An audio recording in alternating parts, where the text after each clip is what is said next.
Hello everyone and welcome to another casual review. Today we will be talking about the sequel to Borderlands, Yoshi's Crafted World. That's right everyone. What do you mean you already saw the thumbnail? Yeah, so I actually decided to play through Yoshi's Crafted World after my playthrough of Borderlands. I just felt like I needed something a little more lighthearted, something a little more fun, a little more wholesome, and this is the perfect game for that. So I hopped right in. I picked this game up during Black Friday. I think it was around $25 used, but then it was like part of a buy two get one free kind of deal. So I got it for a pretty good deal and I'm pretty happy with it. GameStop actually sent me the actual game case for it, which I guess isn't that uncommon for Switch games, but I'm still pretty happy about it. So popped this guy in, did a quick update, and jumped into the world of Yoshi's Craftedness. I pretty much played through all the other Yoshi games. I did not play through Yoshi's Woolly World, although I did play it a couple times. I actually own Yoshi's Woolly World, and my little brother and I played through just a couple of levels, but I may have to get maybe like the 3DS version of that or something and try it out, because I really enjoyed my experience playing through Yoshi's Crafted World. So I guess I'll just start with the story. Like most Nintendo platformers, there isn't really much of it. You're a bunch of Yoshis. There's like, I want to say like 8 different color of Yoshis. You're living all happy. There's a sunstone with 5 gems in it. Seeing a little pattern here. A chaotic event happens. I forget what happens at the beginning. But anyway, the sunstone, it lost all 5 of its gems. And it's this legendary thing where if you have all 5 gems in the sunstone, then you get a wish granted. And so, who notices all this kerfuffle? Maybe they're the ones who caused it. I can't quite remember. But it was Baby Bowser and Kamek, the traditional adversary towards the Yoshis in most of the Yoshi games. And I really like Kamek because this is kind of a running theme. The other game that comes to mind when I think about it is the Paper Mario Origami King. I like how he calls Baby Bowser like your stinkiness, or your evilness, or your spikiness, or your ruefulness, and your shortness. I like how he always has a fun little name for Baby Bowser. Not to be confused with Bowser Jr. So Baby Bowser is, I think, Bowser back in the day.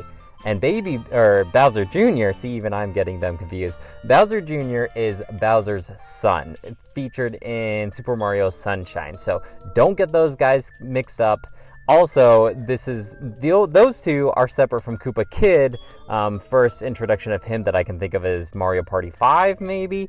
But all 3 of those guys are technically different. So get your Koopas straight, everybody. Anyways, back to the story. They want the Sunstones because Baby Bowser really wants them because he's like a spoiled kid. And Kamek's kind of like his babysitter. So if I was to describe this game in one word, it would be delightful. If you haven't seen footage of this before, the whole world is made out of crafting supplies. So it really looks like a kid with too much time on his hands just made this whole world full of there's like UFOs made out of paper plates. Most of the platforms are made out of like cardboard, and you can see inside the cardboard, you can see the little ruffles inside. The shiny stuff is all foil, and you can see like the little wrinkles and textures in the foil. Super shiny. Shiniest coins I've ever seen in a game. They are just so reflective. The whole world really looks, it just sparks your imagination. Like octopus are made out of these like solo cups. You get like little paper polar bears. It's all just so wonderful. It's this world filled of wonder, and everything just looks like you could make it if you had a bag of trash, a bag of Pringle cans, like Amazon boxes. It looks like you could make this whole world if you had enough time and enough coloring pencils. I don't know. It's so fun to look at, and there was never a time playing through this game that I wasn't glued to the screen just to see what was coming up next, see how they built this world made out of crafting supplies. It's such a delight. One visually really cool thing that I enjoyed is every time you encountered a boss, if you played any other Yoshi games, you know this, you come across Kamek and Baby Bowser, and Kamek creates a boss for you to fight. In other Yoshi games, it was just like a simple enemy, and he made it super big and overpowered. In this one, he like assembles all these crafting supplies to make a giant boss. But I really like the like stop motion animation they did to create this boss. Like, it was really a delight seeing all these crafted supplies form into this giant boss that you have to fight. It was fun. Controls are exactly what you would expect in a Yoshi game. The only thing that's missing, I think, is from Yoshi's story. He can do this little sniff, and that's how you know to do a ground pound there for a hidden item. But other than that, you know, he has his ground pound. You eat up enemies, you turn them into eggs, and then you throw the eggs. The cursor works a little bit differently than what I remember. In previous Yoshi games, you would hold the R button and the cursor would move up and down, and then you'd let go to throw it at that angle. In this one, the cursor just appears on your screen, and you can move it around any way that you want. You can hold it down as long as you want. One of my gripes about this is I wish the cursor moved a little bit faster, because there are moments when you want to throw eggs at a certain object really quickly, but to move the cursor over there, I just wish we could really bump up the sensitivity. There are two different cursor controls too. One is you press the R button once to activate the aiming mode, and then you press it again to throw it, or you hold it down and when you let go you throw it, and that's a little bit faster, so that's at least some sort of customization. There are collectibles in this game, like most Nintendo 2D platformer games, and in order to get the most out of your 2D platformingness, you probably want to go for them. There are stop gates that require you to get these happy flowers. There's these little robots. They have these cute little like hand-drawn smiles on them, but in order to progress to further levels, they say, "I'm really hungry. Can you give me 10 happy flowers?" And usually it's not that hard to get the amount of flowers required to get past, as long as you have your eyes open. But you do need a certain amount of these happy flowers.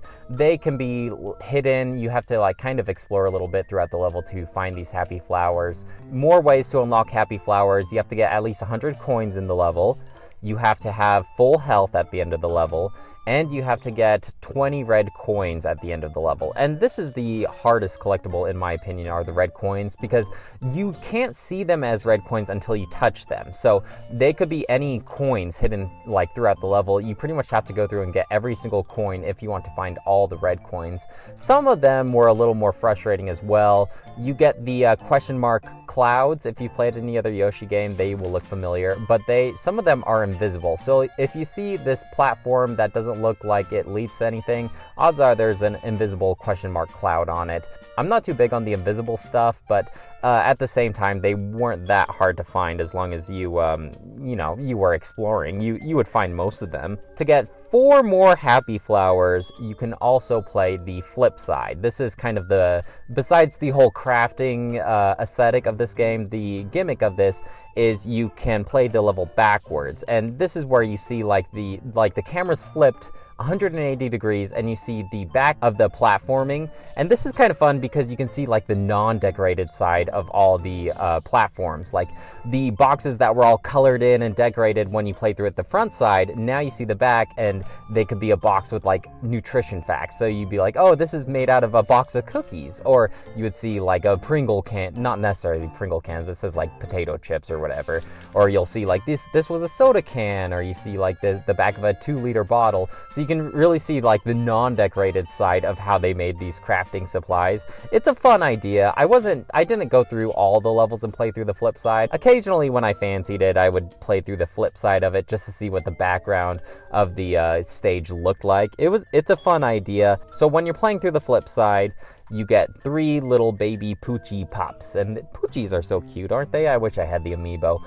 But these Poochie Pops, there's 3 of them, and they run throughout the level. And you have to go find them.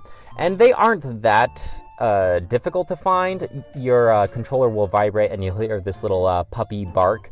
And so you know that a Poochie is nearby, and you just gotta touch them, throw an egg at them. And you have to find all 3 Poochies, and that's 3 happy flowers. And then if you get to the end of the level within the allotted time, so you're kind of pressured to run through, but it's not like speed running or anything like that. Yoshi can't even run. You just have to make sure to keep on going and not lollygag and look at all the scenery.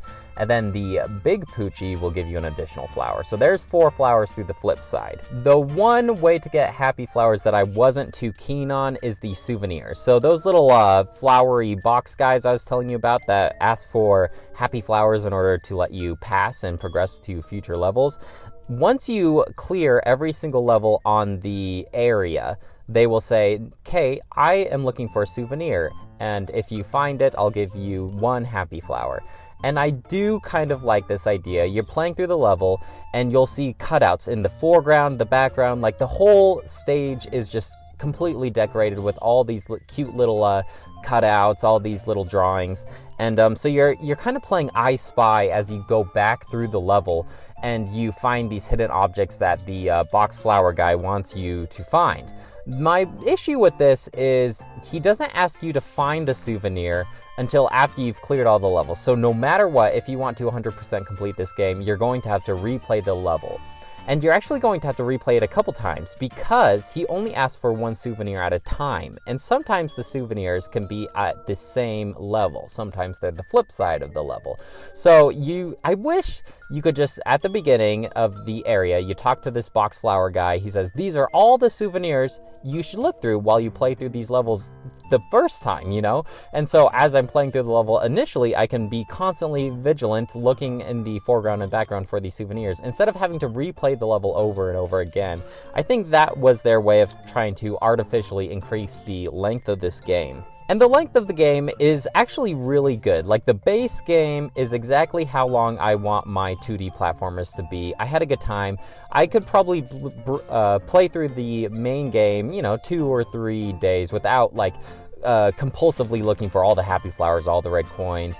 I tend to like to play my 2D platformers that way, where my first time playing through it, I will try to get everything I can, and then at the end of the level, if I miss some stuff, just, oh well, que sera, sera, and then if I have a really good time and I'm not quite done playing through the game, then I'll backtrack and play through and try to get 100%. But I was happy playing it just initially, just getting everything I can my first playthrough. Sometimes I'd go do the flip side, sometimes I'd go back and get some of the souvenirs, but I definitely did not 100% complete this game. I got out of it what I wanted to. They do have some fun, little mini game stages to mix things up, like you're in a giant robot Yoshi, and he has this punching glove that's projected by a rubber band, and you punch things to get a high score. There's times when you're on a train and you're throwing eggs at targets to accumulate points, and that's how you get happy flowers, by getting a certain amount of points. Just fun little mini games to mix things up, which were very much appreciated. The music is... I'm conflicted, because they have one theme song that you listen to where it goes like dun dun da da da da dun dun dun da da da da da, and so you hear that one song at the very beginning and you're like, yeah, this is kind of a fun, catchy song. And then the rest of the, all the other levels are either this song or variations of this song. So you'll play a desert level and it'll be I can't sing it, but it's more stringy, more plucky, more vicato. Is it piccato? Piccato is the word I'm looking for. So it's more piccato version of this song.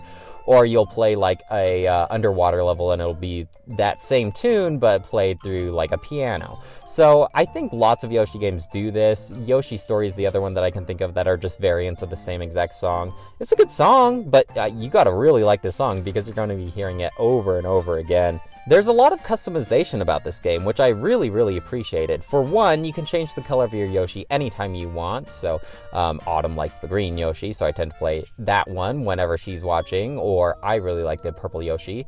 And additional to your Yoshi color, you can get a little costume, and your costume will give you a couple extra hits. That's not really why I care about using it, but Yoshi kind of carries around this little costume.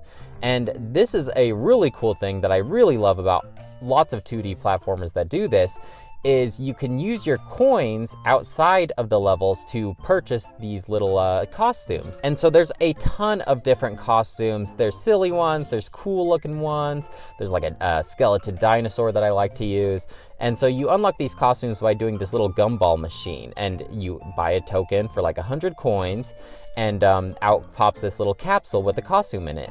But there aren't any repeats, so you can't get the same costume over and over again. It's not like a gacha system. There'll be like 10 capsules in this gumball machine, and it'll show you the costumes that you could potentially unlock. So there is a chance there, but I usually just bought like all the costumes at once at each gumball machine. I thought that was a fun way of doing it instead of just, okay, go in the menu, buy your costume. And I just really like that coins actually do something outside of the levels besides get 100 and you get a life, woohoo! I always love when games do some sort of customization like this. Also, Amiibo actually unlocks something in this game. So my shelves and shelves of Amiibo, well, not shelves and shelves. I guess my Mario-themed Amiibo will unlock certain Amiibo costumes in the game. So like my Yoshi Woolly World, I have the 3 different color of Yoshis. They will do a costume. You can scan Mario, Luigi, all the Mario characters. And then if you scan an Amiibo that isn't supported by this game, it just gives you like this Amiibo box costume. That's kind of fun. The costumes themselves, they are well thought out, and there's a ton of variation. My only issue with this, and it's not that big of a deal, but sometimes Yoshi will clip through the costume. So like at the end of the level, Yoshi does this cute little dance, and then his like foot will pop out through the costume because, you know, they're not accounting for collision or anything with these costumes. Do I wish this game was more difficult? Yeah, I do, but at the same time, I can recognize that this game isn't necessarily for, well, I'm not necessarily the target demographic for a game like this. Obviously, this is for a younger audience, which is fine. I can still really enjoy this game, even though it's not the particular difficulty that I would like. One of the controls that I forgot to mention was Yoshi's famous flutter jump, where he just and like kicks his legs and gets a little bit of boost. And in other Yoshi games, when you use this in succession in the air, you'll slowly lose altitude on the y-axis. But in this one, if you time your A jumps perfectly, you can pretty much just flutter forever. Think of it kind of like a gimped Kirby float thing. So you can potentially fly forever. You won't go any higher, but if you time your A jumps, you'll stay the same height as you cruise across the level. Obviously, if you do this, you're going to miss a lot of the collectibles. There's also like a really easy mode. Obviously, I didn't play through this, but if you have a really young kid playing with you, there is co-op on this, and I haven't played any of the co-op yet, but Autumn seems interested enough. I think she might pop in to play a little bit. There is a flying mode, from what I understand, and it gives Yoshi wings. I'm not sure what it does to his hit points. It might just make him invincible. But if you have like a 3 or a 4-year-old, I think this would be a wonderful game to play with them because they can just fly. I'm not sure if both of you have to fly or if only one of you could and the other one could play normally. That would be ideal. So I hope that would be an option for you people who are playing with younger children. There are a couple harder levels after you beat the base game, and this is where you really want to accumulate a lot of happy smiley flowers. I did not get all of them, like I said. I didn't 100% complete this game, but I did enough to get the little message saying that I cleared all the courses. And these harder levels, I wish that more of the game was like this. Obviously, I stated before why it's not, but there is a really cool end boss that is like after you beat Baby Bowser. Spoiler, I guess, a Yoshi game ends with fighting Baby Bowser. But there is a cool extra boss, which I won't say anything else about it, but that is some incentive to hoard up a lot of happy flowers. After I beat this last final secret boss, the guy said, give me 317 more happy flowers, and I only had 2, and so I assume that means like get all of the happy flowers you possibly can, but I just didn't want to go back and get through all those souvenirs. Overall, just such a delight. I keep on using that word. It's so fun. It's easy. Yeah, it's easy, but at the same time, I'm just constantly glued to the screen because visually it's just so fun. And if you could watch footage of this game and not feel a spark of something, you know, I'm really sorry you're dead inside because it's just wonderful to look at. So I think playing through this game, I will give this a 5 out of 5. A great 2D platformer. If you're not the type of person that just needs to be constantly challenged, Dark Souls mode, I think you'll get a real kick out of this, especially if you have a younger person to play with. Well, I think that's all I really wanted to say about Yoshi's Crafted World. I guess I should hop back into shooting some bandits here soon with Borderlands 2, so I think I'll hop into that one next. Let me know if you have any questions or comments about Yoshi's Crafted World. I'd be happy to interact with you. I'll talk to you later. Bye!